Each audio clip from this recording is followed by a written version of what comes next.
Introduction to Yahweh. 2.0, the world acquired a brand new God in 2016, and his name is Yahweh.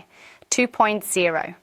This God was first introduced in 2006 by Richard Dawkins, but back then he was Yahweh 1.0.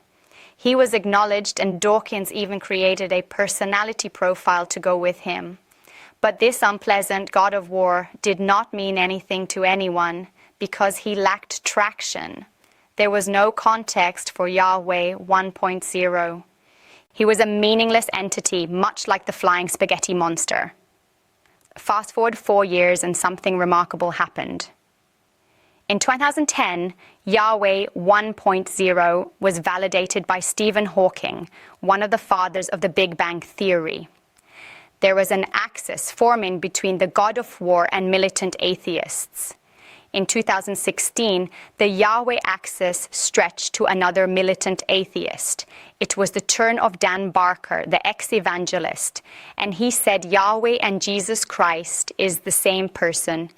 Dan Barker said this in his book, God, the Most Unpleasant Character in All Fiction.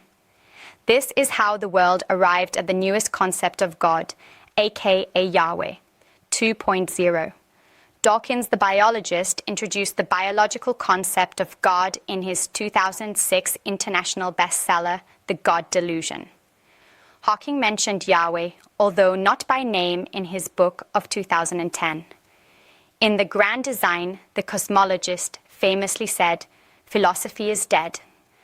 This left Yahweh, the God of war, as the last God standing. If it turns out that Jesus of Nazareth was Yahweh, incognito, then we need to refer to him as Yahweh 2.0 to avoid confusion when talking about the spaceman turned earthman. There are 3 militant atheists.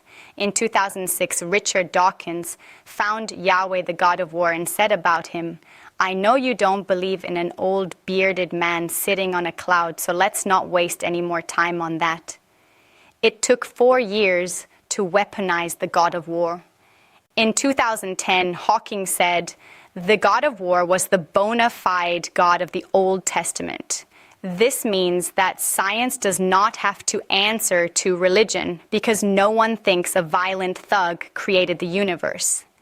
Dan Barker was keen on the God of war because Yahweh 2.0 would mean Jesus Christ was not a historical person.